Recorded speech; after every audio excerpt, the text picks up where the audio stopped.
Oi, boa noite. Quem estiver chegando aí. Vamos esperar o nosso convidado, o senhor Geliandro. Deixa eu colocar o tema da live aqui. Burocracia só necessária.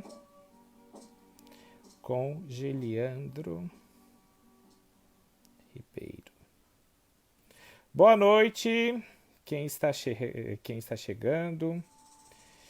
Bem-vindos. Nessa noite de sábado. O Roberto. Ai, que bom, Roberto. Tu foi o primeiro. Que legal. Como é que estão as coisas aí, meu querido? Tranquilo? A Mônica. Eu tô aqui ouvindo uma musiquinha uma música indígena, a Guarani, em homenagem aos nossos povos originais aí. O vídeo e o som tá bom? Ah, Isabel, querida, semana que vem é contigo.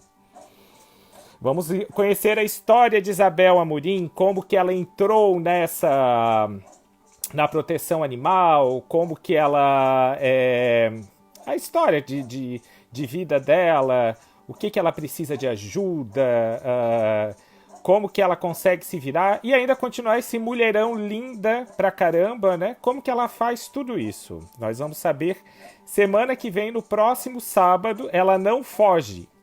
Ela estará aqui comigo conversando sobre a vida dela.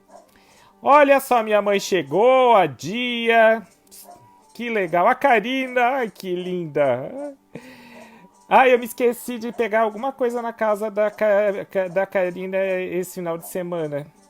Eu falei pra ti que eu ia, mas eu vou. Eu acho que eu vou amanhã de manhã. Só não chegou o convidado ainda. Mas ele já vai chegar. Ainda bem que estamos no sábado, todo mundo em casa. Lenilson! Como é que está, meu querido? Tudo bem? Hoje o tema é burocracia. Vamos falar não de forma negativa ou positiva sobre ela. Constatações, né? O Geliandro entrou. Vamos esperar. Gente, eu tô aqui na casa da minha mãe, como todo mundo sabe. Então, a infraestrutura não é das melhores, mas ela existe. A Márcia. Oi, mãe. Oi, boa noite, Geliandro. Tudo bem? Boa noite, Chico. Tudo bem, você? Tudo tranquilo. Só deixa eu tirar a música agora. Que eu estava aqui animado com os nossos povos originários hoje. Estava ouvindo e conversando aqui com o público que já estava presente na sala. E dizer assim, eu não conheço você pessoalmente, você veio através de uma amiga que nós temos em comum, que é a Andréia, e para mim, nesse momento de pandemia, é uma coisa muito engraçada. Por quê? Eu sempre fui arroz de festa. Então, qualquer lugar que ia, conversava, conhecia um monte de gente. E hoje, com a quarentena, né, com a redução da movimentação nossa física, eu conheço as pessoas ou fazendo reunião virtual ou fazendo live, como é o teu caso. Então, eu queria te agradecer pela confiança, primeiramente, de vir aqui conversar comigo. E eu gostaria que tu se apresentasse para as pessoas que não te conhecem aqui, que são os que me acompanham. Tá certo. Primeiramente, queria agradecer a oportunidade, o convite de fazer essa live contigo. Não sou muito das lives ainda, tá? Mas eu estou aqui com vocês aí, né? Espero que a gente consiga fazer um bate-papo bem legal. Eu me chamo Geliandro, moro aqui na cidade de Pomerode, Santa Catarina. Para quem não conhece, aí é uma cidade que tem um forte impacto aí da cultura germânica, né? A gente tem aí bastante turismo nesse aspecto também. Então, aqui o pessoal fala muito do zoológico e tal. Eu moro aqui. Eu sou nutricionista, trabalho nessa área já há 10 anos, na prefeitura de Pomerode. Agora estou licenciado. E tenho um consultório também, né? Uma clínica aqui com alguns outros colegas de outras áreas aí, então uma clínica multiprofissional, e atuo na área da nutrição. E estou aí pré-candidato a vereador também no município, e aí com esse trabalho e querer mostrar um pouquinho do trabalho, do que a gente vem falando aí para a comunidade, né? Que legal, Geliandro. O teu bebê tá bem? Tá tudo tranquilo? Eu te vi nas redes sociais, você tem um menino, né? Pequeno. Sim, sim. Que legal. Pedro Miguel, Pedro tem Miguel. 4 anos. Eu gosto de nomes compostos, de preferência com 3. O teu é só 2, ainda dava para colocar, mas é um arcanjo, alguma coisa aí no meio. Sempre tem que colocar uns 2, 3 nomes, porque quando tu vai brigando, aqui em casa eu tenho 5 filhos, quando eu brigo, eu vou chamando assim, por exemplo, Cristine. Daí se eu vou ficando brabo é Cristine Maria. Se a coisa tá feia, é Cristine Maria Fernandes. Se a coisa tá muito feia, eu falo Cristine Maria Fernandes Coque. Então tu dá espaço, quando tu tem bastante nome, tu dá espaço para a criança poder reagir, né? Se é um nome curto, só um nome e o sobrenome, é 2, né? Tu vai chamar a pessoa, o nome dele já pelo sobrenome. Então, o assunto que nós decidimos conversar hoje, que é a burocracia, ele é um assunto muito demonizado, mas como todos os demais, ele não é a burocracia em si, ela não é algo ruim. O Weber, quando fez a teoria lá administrativa, ele não criou pensando numa forma de atrapalhar as pessoas. É a mesma coisa que a gente tem com a informação. A informação ela não é negativa, mas a partir do momento que você tem em excesso, é negativo, né? E para começar a live, o que é para o Geliandro burocracia? Geliandro, só uma coisa, se tu tiver fone de ouvido, porque está ecoando, eu estou ouvindo a minha própria voz do teu computador ou do teu celular. Se tu tiver como colocar o fone, senão ela dá eco. Eu escuto no delay eu falando. Eu baixei o volume um pouquinho aqui. Eu tô sem o fone aqui, acabei esquecendo, eu vim pro consultório e Entendi. acabei deixando em casa. Vou pedir desculpas, mas eu baixei um pouquinho o volume aqui do meu áudio. E aí eu acho que vai melhorar um pouco para você, então. Tá. Para mim tá tranquilo. Eu adoro a minha voz. É por causa das pessoas que estão assistindo mesmo. Oi, Tati. Então vamos lá, meu querido. O que é democracia? Burocracia para o Geliandro. Geliandro, às vezes eu leio o que eu pautei aqui, eu vou ler, ele fica no computador aí embaixo, tá? Eu não estou respondendo e-mail. Eu fiz uma vez uma live com uma amiga, ela achava que eu ficava respondendo e-mail falando com ela. Não, eu não fico. Eu fico lendo o que está escrito, tá? Então, é só isso. Mas então, amigão, o que é burocracia? Ó, o Caê chegou. Chegou bastante gente agora. Que legal, gente. Legal. Que legal. Tá. Eu fiz algumas anotações aqui também para que eu consiga manter um norte aí contigo da discussão. Então, se às vezes eu olhar para baixo, é por isso também, tá bom? Tá, tranquilo. Bom, para mim, essa burocracia, quando eu escuto essa palavra, vou ser bem sincero com vocês, né? Chega a me dar um arrepio no braço aqui, na pele, porque burocracia hoje, quando a gente ouve, não é com uma conotação positiva. Então, acho que hoje na live a gente vai talvez colocar um pouquinho aonde que ela é necessária, né? Mas na maioria das vezes, as pessoas não conseguem mais olhar para a burocracia com uma conotação aí positiva, tá? Então, para mim, é aquela questão das regras, dos procedimentos, das normas que precisam ser seguidas para se conseguir algo, né? Então, para abrir uma empresa, para comprar um produto, para produzir um produto, são regras e normas que precisam ser seguidas. Mas o excesso dela precisa ser combatido, tá? Eu acho que é isso que a gente precisa trabalhar para fazer acontecer. Porque do jeito que está hoje, é muita burocracia, né? É um excesso desumano. É uma quantidade de coisas que precisam ser feitas em duplicidade, muitas vezes, que não precisariam. Né? Então, para talvez falar sobre isso, acho que é ali o cerne, né? O que eu tenho que fazer 2 vezes, 3 vezes, às vezes eu preciso ir em um local, depois em outro, para resolver o mesmo problema. Então, para mim, é isso, tá? Tenho, como eu disse, esse fator negativo, existe a parte positiva, mas é esse excesso da burocracia que atrapalha. E se tu tivesse que escolher no mundo, tivesse só 2 mundos, não tivéssemos muito cinza, tá? Mas assim, um mundo sem nenhuma burocracia ou um mundo com excesso de burocracia? Tu acha que é mais fácil qual? Qual que você escolheria? É uma pergunta difícil, né? Mas eu diria que o excesso de burocracia ainda seria pior, né? Tem uma frase do Thomas Jefferson, até coloquei aqui para lembrar, né? Eu prefiro a liberdade perigosa à escravidão pacífica.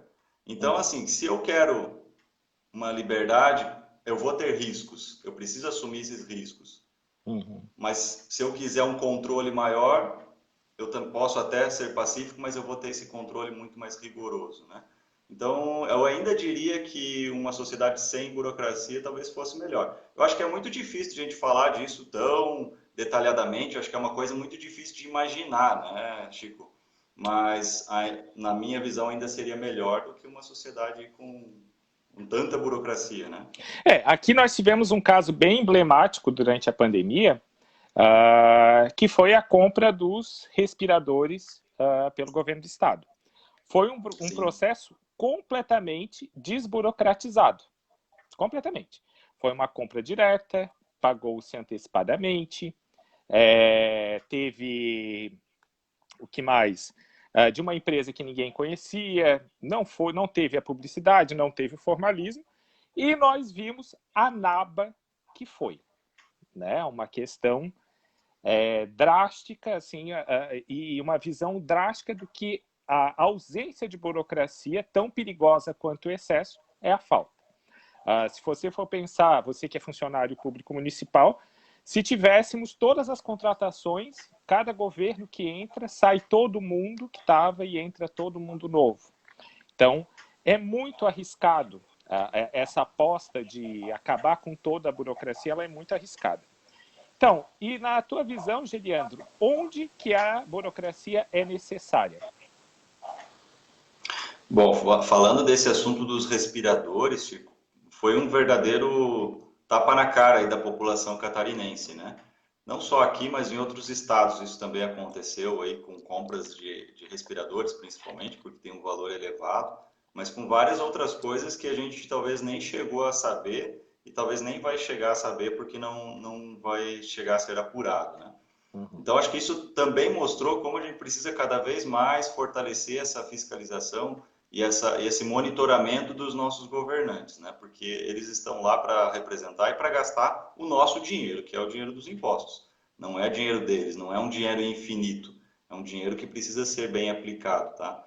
Então, para mim, quando se pergunta aonde que a burocracia é necessária, é ali. Os principais pontos onde elas precisam hoje é onde tem dinheiro público.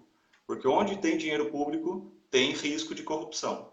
Então, ali a gente precisa realmente criar uma burocracia, criar uma série de trâmites que precisam ser seguidos, porém, não dá para deixar a coisa engessada, né? E uma das maneiras, talvez, para a gente resolver isso é criar transparência para os processos. Como você mesmo falou, foi um processo de compra de respiradores sem nenhuma divulgação mais clara, sem nenhuma... não foi mostrado antes, né? Então, um processo feito ali rapidamente, uma empresa que não tinha nem um endereço correto, o telefone caía lá em um outro local, enfim, nada de transparente, né? E não teve nenhuma... antecipado... e assim, não teve nenhuma formalidade, né? Eu trabalho Sim. com compra eu também trabalho, um dos mercados da minha empresa são compras do governo. E tu tem o formalismo. Tu tem que demonstrar várias capacidades da tua empresa para poder fazer. Então, foi um processo desburocratizado, mas estranhíssimo, para dizer o mínimo. Estranhíssimo, né? E uma coisa que eu observo é que, assim, a burocracia, ela não afeta só a classe média ou os ricos. Os ricos, a classe média, eles conseguem se defender, por exemplo, de uma fila, de um tratamento. Eles vão conseguir se defender, eles vão conseguir entender um documento mais complexo, normalmente, se tiverem um estudo maior, né? Então, a burocracia, ela afeta exatamente o cidadão mais simples. Quando você chega num processo muito burocrático, nós encaramos, porque para nós é normal, é um processo jurídico, sei lá, governamental. Para os mais simples, é quase impossível. Quase impossível. Eles não têm o conhecimento e eles não têm qualquer tipo de assessoria.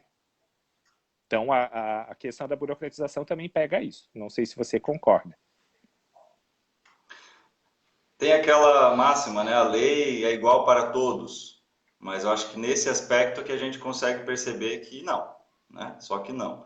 Porque quem tem realmente, então, um poder maior de contratar advogado, contratar contador, contratar assessoria, contratar laudo disso, daquilo, vai conseguir se defender muito mais fácil perante as mesmas leis que são aplicados para aqueles que não conseguem, né? Não conseguem ter acesso a tudo isso. Então, ali a gente já vê uma certa desigualdade jurídica, digamos assim, né? Não, Hoje, eu acho que... eu acho que tem Oi? desigualdade até em interpretação de texto. A pessoa não... Tem muitas pessoas que são semi-analfabetas, elas não vão nem entender um documento, né? Muito menos a questão da burocracia, ela é uma forma de garantir privilégios. Quando você coloca um sistema muito burocrático, você garante privilégios para essa elite que consegue entender a lógica desse sistema burocrático. Quem não pertence a essa elite de burocratas ou que trabalha com a burocracia, é quase impossível vencer. Então, é uma questão... A burocracia ela é necessária, na minha visão, mas ela, em excesso, ela é elitista. Eles não vão conseguir entender um formulário, às vezes. As pessoas não vão entender um formulário, né? Quiçá um processo todo de liberação, por exemplo, de uma empresa, se você quisesse formalizar.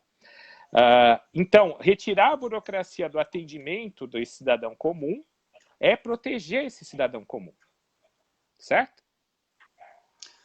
Certo, né? Mas eu diria que, assim, ainda mais além de tirar essa burocracia, eu acho que é facilitar o fluxo para as coisas, né? Porque tem uma frase, agora não vou lembrar, né? Mas aonde tem um problema, sempre tem uma solução fácil, né? Para ser vendida. Então, se criam problemas, se criam burocracias para se vender facilidades. Então, o cidadão, como a gente falou antes, que talvez não tenha tanto acesso a comprar essas facilidades, ele não vai conseguir resolver esse problema. Se a gente facilitar, eu posso talvez até não tirar aquelas leis, não conseguir tirar aqueles procedimentos, mas eu conseguir facilitar para ele que ele resolva aquele problema de uma outra maneira, eu acho que já ajudaria muito. Vamos pegar o exemplo do sistema bancário. Hoje, com o smartphone, com o computador, você não precisa mais estar indo no banco toda hora para receber dinheiro, para fazer transferência, para resolver algum problema. Até a assinatura de documento hoje é feita pelo celular, pelo computador. Claro, como você falou, às vezes tem pessoas que não vão conseguir interpretar, não vão conseguir ter uma familiaridade com a tecnologia, mas isso vem acontecendo e vem facilitando a vida para muitas pessoas já. Até pessoas... Vamos pegar o exemplo do WhatsApp, né? Quantas pessoas que usam o WhatsApp aí, que são pessoas que nem tinham celular, nada, e hoje já estão facilitadas aí a essas informações. Eu acho que se a gente facilitar a forma como chega no objetivo final, já ajuda, né? Seria uma redução de Eu já burocracia. vou além, assim, se for entrar nessa questão da tecnologia, da viagem tecnológica, né? Eu não preciso ter passaporte, não preciso ter celular, eu tenho meu rosto. Tem reconhecimento facial por aí. Para que eu preciso, quando eu vou atravessar a fronteira de um país para o outro, eu preciso levar um documento? Não, eu estou levando o meu rosto, o cara vai lá, ele vai ter uma identificação, vai saber quem sou eu, se sou terrorista internacional ou estou viajando a trabalho, e tu passa, né? Então, essa questão da burocracia, a gente tem da identificação e da facilitação através da tecnologia, nós estamos engatinhando. Até porque só a questão da internet e desse avanço, ele só estará incorporado o dia que a gente não perceber mais que ele existe. A tia Celinha mandou um abraço, mandou outro. Tia Amado, beija. Minha irmã também entrou, bem linda. Toda a minha família aí. Olha que coisa linda, né? Até a Thaís veio. Obrigado, mãe. A mãe tá... quem quiser curtir, a pessoa, quando vocês curtem ou dão joinha ali, coraçãozinho, o Facebook entende que as pessoas não estão dormindo durante a live. É sempre muito bom, porque daí ele coloca o algoritmo para mais pessoas virem, né? Lembrando, hoje o tema da live é burocracia, só a necessária, não colocar, não sem excesso. E assim, uma das coisas benéficas da burocracia seria a previsibilidade. Então, você saberia como que está o processo dentro o andamento desses processos, e seria uma coisa que todos poderiam entender. Me confessa, Geliandro, aqui, olhos nos olhos, você já tentou entender o sistema tributário brasileiro? E conseguiu, é terrível, né? E conseguiu, essa que é a pergunta. Tentar entender, eu acho que todo mundo já tentou, né? Declarar imposto de renda, se não for o simplificado, né? Então, já tentou? Conseguiu? Eu digo assim, eu gostava muito de fazer o meu imposto de renda, né? Uhum. Mas esse ano eu não consegui mais. Por Então, quê? de tanta coisa. Tanta Porque coisa. aumentou, tinha outra empresa, tinha outras coisas, e aí não deu. Tive que levar para o contador e ele me ajudar. Eu Uhum. tenho até uma história em relação a isso, né? Quando eu tinha 13 anos de idade, comecei a trabalhar num escritório de contabilidade. Eu era office boy. Aí trabalhei ali como office boy, já estava aprendendo um pouco mais sobre essa questão das empresas, contabilidade. E aí, um tempo depois, fui promovido, era assistente administrativo dentro do escritório. Aí comecei a ver realmente o peso da burocracia para as empresas, para os escritórios e tudo mais. Tanto é, Chico, que a gente tinha uma empresa de assessoria para o escritório de contabilidade, né? Então, era uma empresa especialista em decifrar a legislação para mostrar para a gente, ó, não, o caminho é aqui, essa empresa é assim o tributo, essa empresa é assim. Porque é uma loucura, né?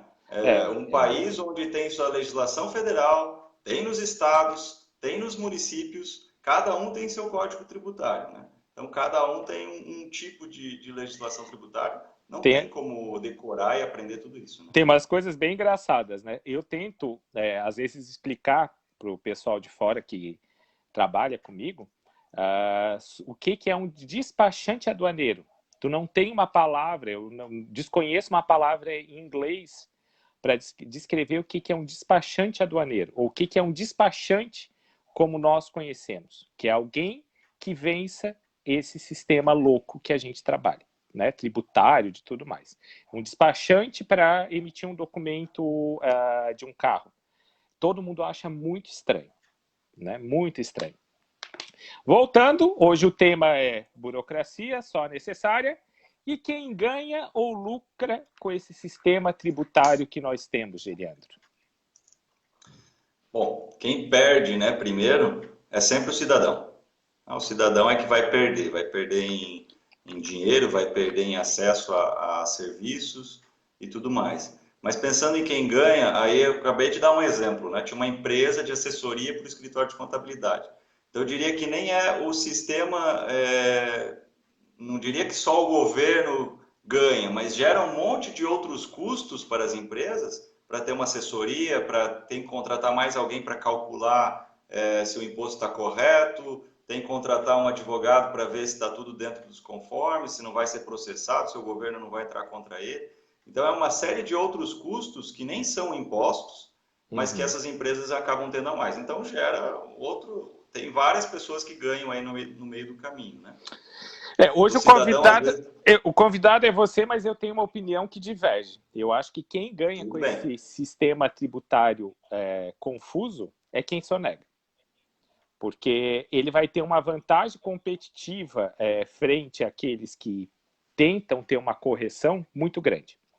Então, quando o que sonega imposto, que é um outro tipo de corrupção, né, tão ruim quanto, é aquele que tem vantagem. Porque ele não vai ter que entender do sistema. Ele não vai ter que investir nisso, né? Ele vai ter uma vantagem competitiva muito grande. E você acha que tem mais excesso de burocracia onde? Na iniciativa pública ou na privada? Porque também a privada também tem. Eu sou empresário e eu sei que na privada, às vezes, em certas situações, a pública é menos complicada do que a privada. Mas na sua visão, qual que você acha? Você que está nos dois, né? Também anda tanto na pública como na privada. Qual que é a mais burocrática hoje em dia? Eu ainda acho que o sistema público tem mais burocracia, mas o sistema privado tem também, né? Então, se a gente vê alguns setores, vão apresentar uma burocracia para você poder acessar alguns serviços. Porém, vejo que isso está muito ligado, às vezes, à própria burocracia que o sistema público cria para essas empresas, gerando aí muitas vezes uma falta de interesse, onde a gente concentra muito o consumidor em poucas empresas. Então, se eu tenho poucas empresas, eu tenho quase que um monopólio ali daquele serviço, daquele setor. É claro que quando não tem muita concorrência, essas empresas não vão facilitar tanto para o consumidor resolver seus problemas. Então, eu diria que na iniciativa privada a gente encontra burocracia nesses segmentos, onde não existe muita concorrência. A gente sabe, eu tenho aqui meu consultório e tal, se eu ofereço um serviço de qualidade, o meu consumidor, meu cliente, paciente vai me procurar. Se eu tenho uma concorrência que oferece um serviço melhor, ao mesmo preço, enfim, ele pode ir para aquele outro serviço. É assim em todos os setores. A gente tem que fazer o diferencial, a gente tem que sempre oferecer inovações, para que assim a gente continue no mercado, continue nos posicionando. Né? Para mim, seria mais ou menos isso. Onde não tem tanta concorrência, vai ter um pouco mais de dificuldade para o cidadão, burocracia, também na área privada. Eu também já discordo de volta, porque eu acho que a pública ela tem uma questão positiva da burocracia dela, que é a impessoalidade. Então, se você, vamos dizer assim, o cidadão comum, ele vai ter mais proximidade, o rico do pobre, na pública do que na privada. Você pode pegar os bancos, né, ou qualquer outro sistema que a gente tem aqui, se você tiver grana, você não vai ter tanto problema para acessar o serviço ou a demanda que você apresenta. Essa é a minha visão. A pública, ela tem, se você pegar o SUS, se você chegar com uma perna quebrada, ou o rapaz que é muito menos favorecido que você, chegar com a perna quebrada, o atendimento vai ser muito parecido. Na privada, não. Vai depender de onde é que você vai, ou se você é vipado ou não é vipado. Né? Então, a burocracia vai ter ali um empecilho bem grande nas privadas. Inclusive, se tu tentar cancelar alguma coisa, um serviço, não de livre escolha, mas como você falou ali dos cartéis, né? Do que é cartelizado ou que tenha monopólio, é complicado. Telefonia, você vai tentar cancelar uma linha de telefone ou um serviço de TV a cabo, é um cruz credo, né? Você vai ficar um tempão. E às vezes fica confuso nessa hora do cancelamento o que é tentativa de reter o cliente do que é tentativa de protelação do cancelamento desse serviço. Então, às vezes, eu não sei, se eu vou tentar cancelar minha conta no banco. Eu tentei, algum tempo atrás, cancelar minha conta no banco, tá? Agora é esse ano. Eu te digo que chegou uma hora que eu não sabia se eles estavam protelando a minha saída ou se eles estavam tentando me segurar para me agradar, entendeu? O que você vê, assim, como é que a gente faz essa distinção do que é protelação do que é tentativa de não perder o cliente na privada? Certo. Eu acho que se a gente fizesse uma enquete, seria muito difícil encontrar alguém que não teve problema para cancelar algum serviço, né, Chico? Praticamente todo mundo, eu também já passei por isso, problemas para cancelar serviço privado, telefonia, como você deu exemplo. E até pegando esse exemplo da telefonia mesmo, né? É um daqueles que eu falei assim, são poucas opções. A gente não tem muitas operadoras de telefonia, não tem tanta concorrência assim. Então, existe essa dificuldade, ela não vai ter um interesse tão grande em melhorar o serviço e a gente vai ficar insatisfeito, vai querer mudar naturalmente. Mas, para mim, a maioria das vezes é protelar o cancelamento. Né? É difícil, porque se a gente pensar, você liga lá, é a última opção dos números que você precisa selecionar, né? E muitas vezes ainda passa para um atendente. Aí começa a tocar musiquinha e tal, depois fica vários minutos, aí você tem seus compromissos, precisa sair e acaba desistindo, deixa para amanhã e assim vai. Né? O Silvio fez um comentário aqui, você que já trabalhou em escritório de contabilidade, contabilmente falando, que ele disse, tá? O Silvio Coller. Contabilmente falando, os gastos com a burocracia são registrados como despesas, ou seja, são ativadas e nunca irão gerar resultados. E ele também colocou que a pública e a privada estão entremeadas e encadeadas, dificultando, então, a eliminação da burocracia. Você quer fazer algum comentário ali? Essa do Contabilmente, eu sou a pessoa, possivelmente, uma das menos preparadas para responder. Os gastos com a burocracia, se vai cair em resultado, ativo, passivo, sei lá. Eu não compreendo muito bem. Então, se tu tem alguma coisa que tu queria falar sobre esse comentário do Silvio? Eu acho que o que ele quis dizer é bem isso, né? A burocracia, ela gera despesa. Ela nunca vai ter um resultado positivo para aquela empresa, né? Então, talvez o que ele quis dizer assim, que não vai ser bom para a empresa, vai só dar despesa para ela, né? E essa, entre meados, o público e privado, eu acho que é mais ou menos o que eu falei antes, sobre a dificuldade que a gente encontra no setor privado, é justamente porque existe uma burocracia pública por trás daquilo. Existe uma legislação que fecha o mercado para aquele setor, uma legislação que obriga que a empresa faça daquele jeito, aí o setor tem que ir lá e fazer outra lei que obrigue ele, por exemplo, a oferecer um cancelamento fácil, e assim vai. Mas é claro que as empresas, dependendo daí do setor, vão sempre procurar o máximo possível de brecha para tentar fazer da melhor maneira possível que ela não perca os clientes, né? Uhum. As privadas, elas também têm os seus controles, a sua governança. Hoje está muito em voga o compliance, né? E que também cria uma série de burocracias, de certa forma, certos controles que são positivos. Discordo de volta de você. Mas assim, agora vamos imaginar o seguinte: estamos num momento de retomada econômica, tivemos uma crise nunca vivenciada pela minha geração e pela geração anterior à nossa e tudo mais, uma crise tremenda. Precisamos retomar a economia. Onde emprega muito? Construção civil, cultura. Cultura tem que ter um investimento pesado, agora na minha visão, é um lugar que emprega muito. E o Brasil não é exatamente conhecido por facilitar a abertura de empresas. O que pode ser feito localmente aí, no caso teu de Pomerode, o meu de São José, para nós facilitarmos a abertura de empresas e geração de emprego?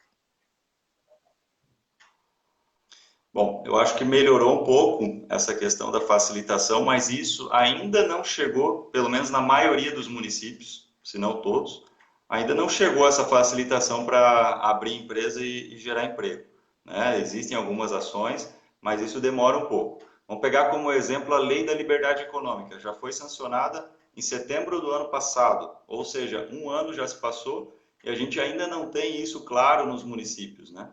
Os municípios precisam regulamentar suas próprias leis aí de liberdade econômica que vão facilitar a abertura de empresas, principalmente de pequenos negócios. Nessa legislação, por exemplo, a gente tem uma série de atividades de baixo risco, consideradas de baixo risco, que teriam isenção de alvará de localização, sanitário, bombeiro, uma série de coisas que são exigidas de uma maneira muito universal para todas as empresas, né? E aí, às vezes, a atividade que o cara abre ali, uma sapataria ali numa loja, numa sala pequena, ele acaba tendo que ir lá pedir alvará, pedir isso, sanitário, bombeiro, sendo que não precisaria. Então, acho que a gente colocar isso em prática é o primeiro passo para conseguir melhorar, facilitar a abertura de empresas no Brasil como um todo, né? E gerar mais emprego também. Tá, e assim, e aí em Pomerode, quantos dias leva para abrir uma empresa? Tu tem ideia, não? Se é fácil, se é complicado aí na tua cidade? Não vou saber te responder, não tenho exatamente esse número, Chico. Mas Gente, ainda posso te dizer que ainda a gente não tem essa facilitação de abertura de empresa aqui, tá? Por meio aí da Lei da Liberdade Econômica. A não ser que o próprio proprietário consiga ir lá e mostrar que ele tem acesso já à lei e pode estar provando que ele não precisa daquele documento. Uhum. Eu queria mandar um beijo para a Kátia, que chegou. Kátia, a live começou às 7, amada. É 7h30, mas está tudo bem. Quem não estiver dormindo, por favor, dê um curtir, o coraçãozinho que nos ajuda sempre. Obrigado, mãe. Minha mãe está aí, ó, está assistindo. E agora, mudando, vamos falar, o tema é burocracia, só necessária. Vamos falar agora um pouco de futuro, seu Geliando. como que nós vamos proteger, sem burocracia, ou com o mínimo de burocracia, dentro da internet 4.0, que vai ser essa comunicação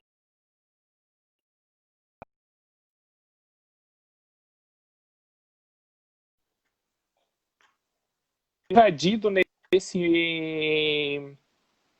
nesse momento aí, né, que ele não seja invadido, tenha a sua privacidade invadida através dessa internet e dessa comunicação das coisas. Essa revolução industrial aí, né, é claro, além da internet, ela prevê um avanço tecnológico e diminuição aí de custo para a produção e serviços como um todo no Brasil, né? Eu acho que assim, existe uma situação que a gente chama de liberdade com responsabilidade, né? Então, cada um tem a sua liberdade e ela precisa ser respeitada. Proteger o cidadão contra isso, eu diria que, na verdade, assim, as empresas, elas vão conseguir oferecer produtos melhores a um custo menor, né? Nessa revolução industrial, mas pode haver aí uma questão de perda de emprego, as pessoas se preocuparem em perder emprego e tudo mais. Acredito que as coisas se reinventam. A pandemia é a melhor questão para a gente ver o resultado disso, né? O cara perdeu o emprego, fechou a empresa, mas se reinventou, está vendendo outra coisa, está fazendo outra coisa. Então, ele vai conseguir se realocar no mercado se ele tiver liberdade para isso, né? E vamos acabar com essa burocracia também de atrelar trabalho ou emprego à renda. A gente vai ter que aprender que a pessoa talvez não trabalhe e vai ter que ter uma renda. Não vai ter trabalho, possivelmente, se chegar nesse grau.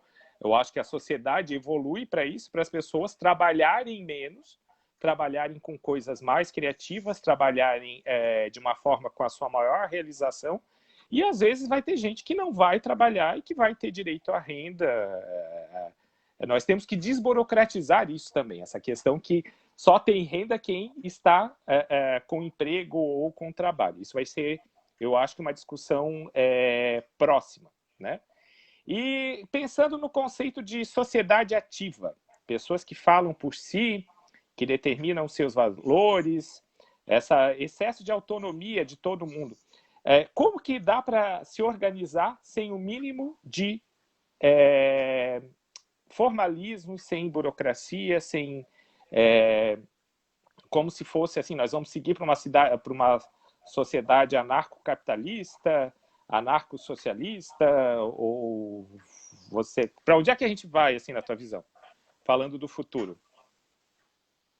Bom, na minha visão, se a gente tiver um acesso à educação de qualidade desde o início, uma educação básica de qualidade, uma formação de caráter dessas pessoas bem feita, elas vão se organizar. Elas vão se organizar. Se a liberdade de cada um for respeitada, elas vão conseguir se organizar adequadamente. A gente esperar do governo que faça isso, para mim, nem sempre vai funcionar.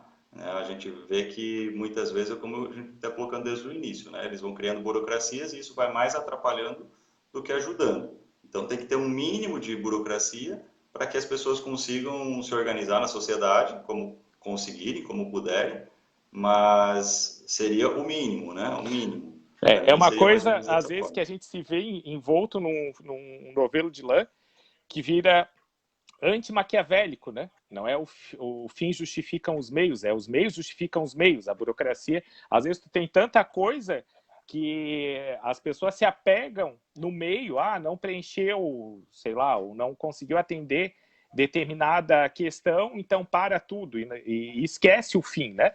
Então isso eu concordo contigo, eu acho fantástico. Até porque tem sociedades que elas têm uma organização completamente diferente da nossa, como as orientais, as indígenas, e elas não são tão focadas em produtividade e funcionam. Funcionam, né? Tem até aquele caso do... Pode falar, desculpa. Eu ia falar que a gente tem essas comunidades, né, como tu citou, as indígenas, que algumas, inclusive, ou até várias aí, vivem como seus antepassados, né? Isso deve ser respeitado. Se eles querem viver daquele jeito, se eles são um povo que vive daquele jeito, a gente não deve interferir nessa liberdade deles. Mas é claro que ao longo da história, por outro lado, né, ao longo da história a gente vê que comunidades onde se abriu um pouco mais, por exemplo, o mercado, houve aí um aumento da qualidade de vida, da expectativa de vida, porque essas pessoas começaram a ter um acesso maior a itens básicos, comida, saneamento, água, né, alimentação adequada, saúde. Então, isso também deve ser levado em consideração, né? O acesso a esses serviços, a esses itens básicos, também melhora a qualidade de vida das pessoas. Então, é a faca de dois legumes, como a gente fala, né? Eu Aham. posso ter eu quero ficar aqui no meu cantinho, continuar como está, mas eu já conheço qual é a minha expectativa, qual é as consequências disso, o que eu tenho acesso, ou eu posso me abrir aqui um pouco mais, explorar um pouco mais, correr mais risco, mas ter um resultado melhor, né? Eu acho que seria isso. Gente, quem não estiver dormindo, mais uma vez, por favor, curtir e dar coraçãozinho. E eu, como empresário, também posso dizer, tem uma experiência do Dixon, tem um outro rapaz que eu não vou lembrar o nome, que eles fizeram uma de Hout Home, e que foi comprovado que a informalidade ela é mais importante dentro das empresas para a produtividade delas do que a própria formalidade, né? Então, esse limite, voltando agora para empresas públicas ou privadas, queria também ouvir de você essa questão organizacional da necessidade de ausência de formalidade dentro das empresas.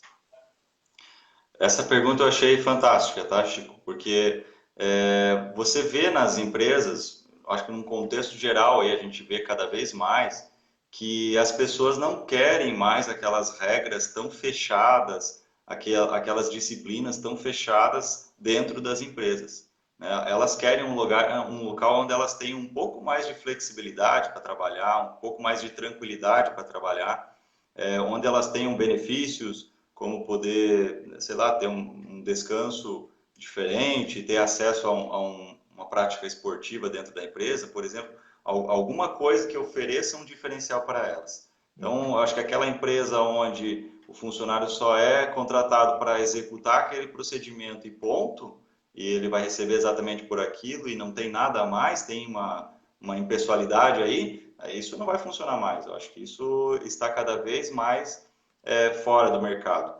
E a gente tem cada vez mais pessoas se capacitando e podendo escolher onde querem trabalhar, né? Claro, isso tem que melhorar muito ainda, mas eu vejo que é o caminho que vem acontecendo.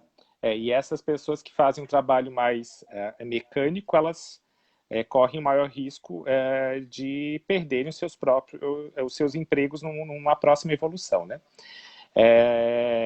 E até quem quiser mandar pergunta, pode começar a mandar. A Lara fez um comentário aqui, eu vou ler. Os indígenas, eu só não entendi a relação, não sei se você falou, você comentou ali do nosso povo originário, que permanece nas suas tradições, e que os indígenas comem comida tradicional, tem pelo menos 8.000 anos, demos acesso a Nestlé, em troca matamos os rios e as florestas. Eu não consegui acompanhar, Lara. Onde é que...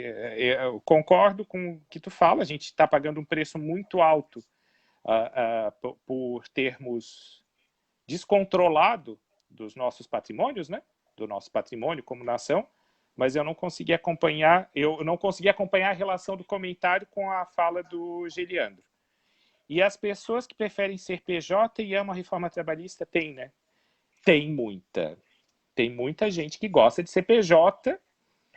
Tivemos aí uma precarização muito grande. Estamos vivendo essa. Está só começando o processo, né, de precarização das relações de trabalho. Vai chegar um dia que a relação vai estar tão precarizada que a gente volta aos anos 80, que vai se discutir, vai se discutir somente contrato, não vai ter mais uma relação trabalhista, é uma pena. Mas falou que indígenas gemas tiveram ganhos de comida e saneamento. Indígenas gemas tiveram ganhos de comida e saneamento. Tu falou isso, eu não prestei atenção. Não. Não, eu quis dizer que as comunidades, principalmente orientais também, eu estou falando de países daí, onde se abriu um pouco mais o mercado, então essas pessoas começaram a ter uma expectativa de vida, uma qualidade de vida melhor e começaram a ter acesso a esses itens de saúde, saneamento. A gente vê isso ao longo da história, né? Aqueles países onde são mais fechados, essas pessoas não têm acesso a esses itens básicos muitas vezes, tá? Então eu quis dizer isso, né? Onde se evoluiu um pouco mais, se teve um acesso a esses itens e melhorou a expectativa e a qualidade de vida dessas pessoas. Entendi. Mas não comentei isso sobre os indígenas, né? Eu acho que o único comentário que eu fiz dos indígenas foi que devem ser respeitados aqueles que queiram continuar nas suas tradições e aonde for necessário, é claro que tem que ser ofertado o acesso a esses itens, se ele for necessário, com certeza, né? A gente sabe que hoje não tem mais só comunidades indígenas isoladas, tem comunidades que precisam de acesso, precisam ter o apoio governamental aí de saúde, educação e tudo mais. É o direito de todos nós, né? A saúde é um direito de todos nós. Fizemos um pacto lá em 88, que seríamos uma sociedade, uma social-democracia, que as pessoas teriam educação pública gratuita, saúde pública gratuita. Não tem como ter carga de imposto de 7% com esse pacto que a nossa sociedade fez. É impossível. Então, é complicado. E o que falta para sermos livres? A última pergunta que eu adoro fazer no final de live. O que falta, Geliandro, para nós, como sociedade, sermos livres? Bom, a liberdade, para mim, a liberdade plena, ela é uma utopia, né?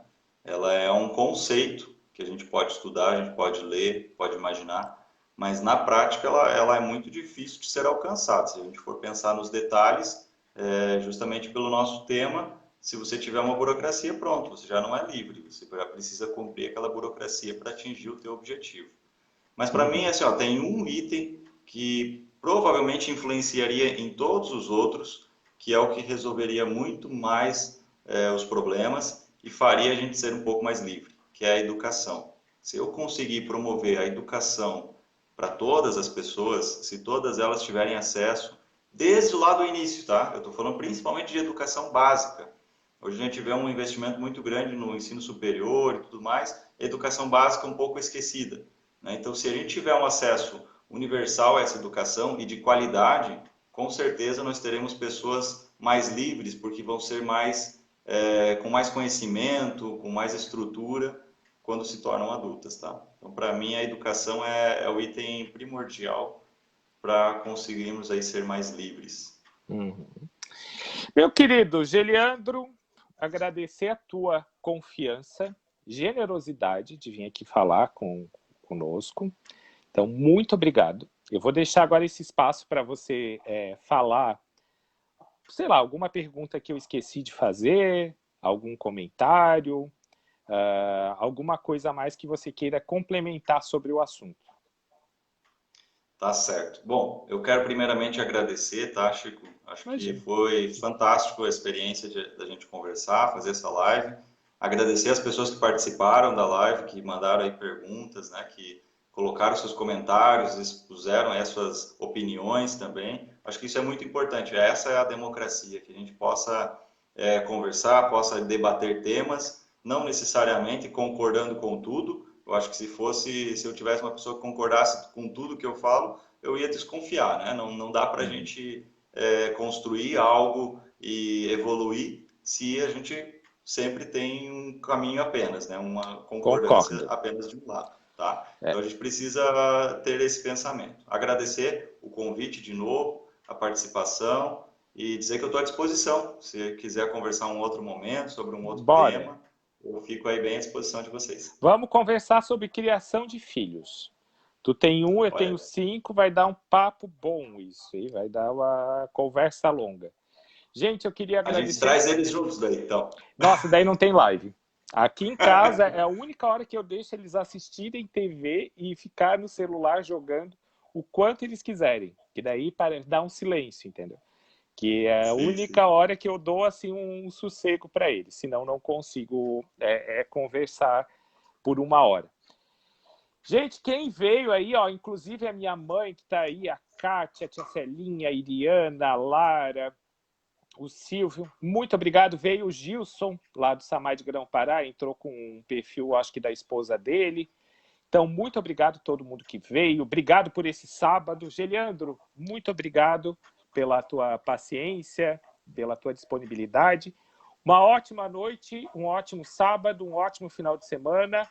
Beijo para todos. Obrigadão, Geliandro. Obrigado. Tchau, tchau. Tudo de bom para vocês. Tchau. Bom final de semana. Igualmente. Gente, brigadão. Agora estou concluindo a live. Um beijo, beijo. Até mais. Tchau.